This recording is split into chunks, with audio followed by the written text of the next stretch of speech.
eu sou a professora Joira e nesta aula falaremos sobre a refração da luz. A refração é um fenômeno óptico que consiste na mudança de direção de propagação de um feixe de luz pelo fato de a velocidade de propagação ser alterada. Com essa mudança de velocidade, a trajetória dos raios luminosos sofre um desvio. Por isso, a refração da luz causa alguns efeitos que chamamos de ilusões ópticas, como quando colocamos objetos mergulhados parcialmente na água parecem estar quebrados ou tortos, ou uma piscina parece ser mais rasa quando vemos de fora. O meio transparente, onde a luz se propaga com maior velocidade, é o vácuo, e seu valor aproximado é de 3 vezes 10 a oitava metros por segundo, ou 300.000 km por segundo. Como a velocidade da luz se altera, conforme o meio no qual se propaga, temos uma grandeza chamada de índice de refração, que permite fazer comparações entre a velocidade da luz nos diferentes meios, como a água, o ar e o vidro. Nessa expressão matemática, c é a velocidade da luz no vácuo e v é a velocidade da luz no meio em questão. A tabela mostra os índices de refração de alguns meios. Podemos observar que o valor da velocidade em qualquer meio diferente do vácuo vai ser sempre maior que 1. Como o índice de refração é a razão entre duas velocidades, não temos unidade de medida, ou seja, o índice de refração é um número adimensional. Veja o seguinte esquema. Quando um feixe de luz incide numa superfície que separa dois meios diferentes, como por exemplo o ar e a água, uma parte dos raios é refletida de volta para o mesmo meio em que estava e outra parte dos raios é refratado. Como já estudamos, o ângulo de incidência é igual ao ângulo de reflexão. O ângulo θ2, mostrado no esquema, entre o raio refratado e a normal, é chamado de ângulo de refração. O conjunto formado pelos meios transparentes 1 e 2, separados pela superfície, chama-se de dióptro. A refração possui duas leis. Primeira lei, o raio incidente, o raio refratado e a normal são coplanares, ou seja, estão contidos em um mesmo plano. Segunda lei, ou lei de Snell-Descartes. Para um dado dióptro e uma dada cor de luz, vale a expressão: a razão entre o seno do ângulo de incidência e o seno do ângulo refratado é igual à razão entre o índice de refração do meio 2 e o índice de refração do meio 1. Ou essa expressão pode ser escrita da seguinte forma: o índice de refração do meio 1 vezes o seno do ângulo de incidência é igual ao índice de refração do meio 2 vezes o seno do ângulo de refração.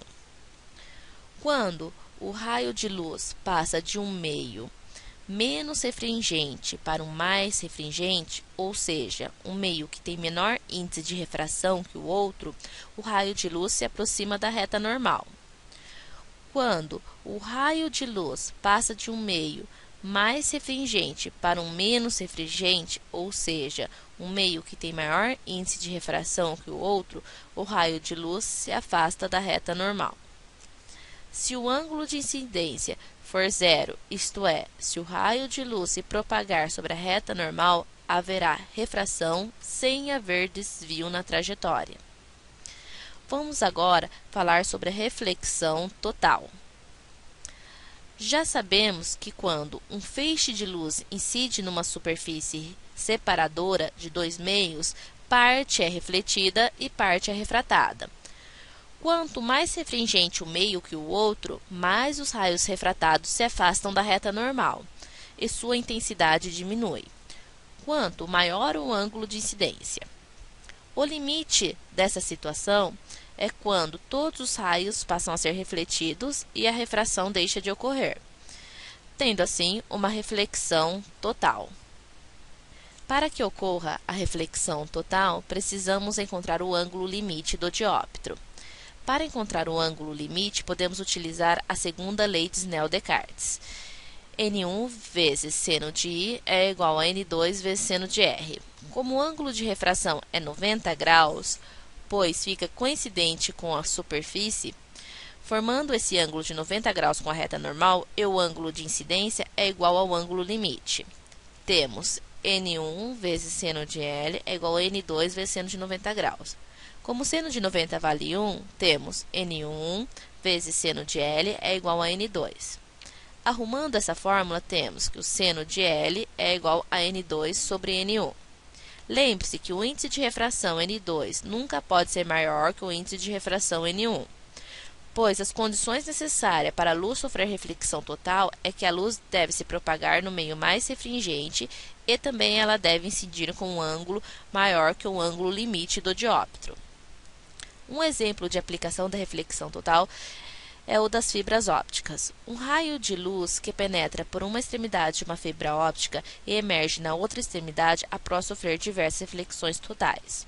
As fibras ópticas são longas e feitas de vidro ou polímero, com espessura de milímetros a micrômetro e podem medir vários quilômetros de comprimento, e elas transmitem informação por meio de pulsos luminosos. Na extremidade da fibra existe um codificador que transforma a informação em pulsos de luz, que quando chega na outra extremidade, onde há um codificador, que transforma os pulsos de luz novamente em informação. Essas fibras são instaladas em feixes para aumentar a capacidade da transmissão. Existem essas fibras até ligando continentes, pois têm várias vantagens em relação a cabos metálicos, pois são flexíveis, transmitem a informação com pouco gasto de energia e menos perda de sinal, e levam a informação a longas distâncias. A fibra também tem outros fins, como decorativos. A luz pode ser denominada monocromática ou policromática. A monocromática é quando for ondas de uma única frequência, ou seja, de uma única cor. A policromática é quando for ondas de várias frequências, ou seja, de várias cores. Quando um feixe de luz monocromática é refratado, sua cor não se altera. Quando um feixe de luz policromática é refratado, ocorre a separação do feixe de luz único em feixes de várias cores que compõem essa luz, ou seja, acontece a dispersão da luz. Um exemplo de dispersão da luz é passá-la por um prisma, que é uma peça triangular feita de vidro ou cristal. Ao passar pelo prisma, a luz forma uma sequência de 7 cores: violeta, anil, azul, verde, amarelo, alaranjado e vermelho. Outro exemplo de dispersão da luz é a formação do arco-íris. Vamos agora realizar alguns exercícios. Exercício número 1. Um estudante de física observa um raio luminoso se propagando de um meio A para um meio B, ambos homogêneos e transparentes, como mostra a figura. A partir desse fato, o estudante conclui que o valor do índice de refração do meio A é maior que a do meio B, o valor do índice de refração do meio A é metade que o do meio B. Nos meios A e B, a velocidade de propagação da luz é a mesma? A velocidade de propagação da luz no meio A é menor que no meio B? A velocidade de propagação da luz no meio A é maior que no meio B? Resolução. Ao passar do meio A para o meio B, o raio de luz se aproxima da normal, indicando que o índice de refração do meio B é maior que o do meio A.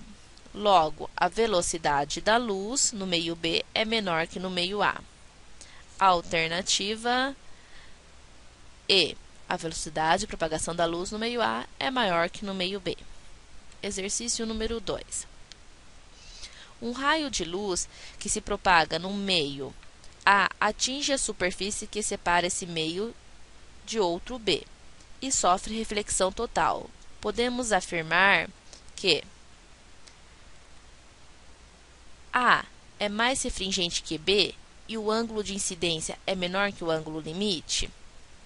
A é mais refringente que B e o ângulo de incidência é maior que o ângulo limite? A é menos refringente que B e o ângulo de incidência é maior que o ângulo limite? A é menos refringente que B e o ângulo de incidência é menor que o ângulo limite? A é mais refringente que B e o ângulo de incidência é igual ao ângulo limite? Resolução. Para que ocorra a reflexão total, devemos ter um índice de refração no meio A maior que o índice de refração do meio B. E o ângulo de incidência tem que ser maior que o ângulo limite. Portanto, a alternativa B. A é mais refringente que B e o ângulo de incidência é maior que o ângulo limite. Bibliografia consultada, fonte das imagens. Encerramos nossa aula sobre a refração da luz. Na próxima aula falaremos sobre a carga elétrica. Até lá!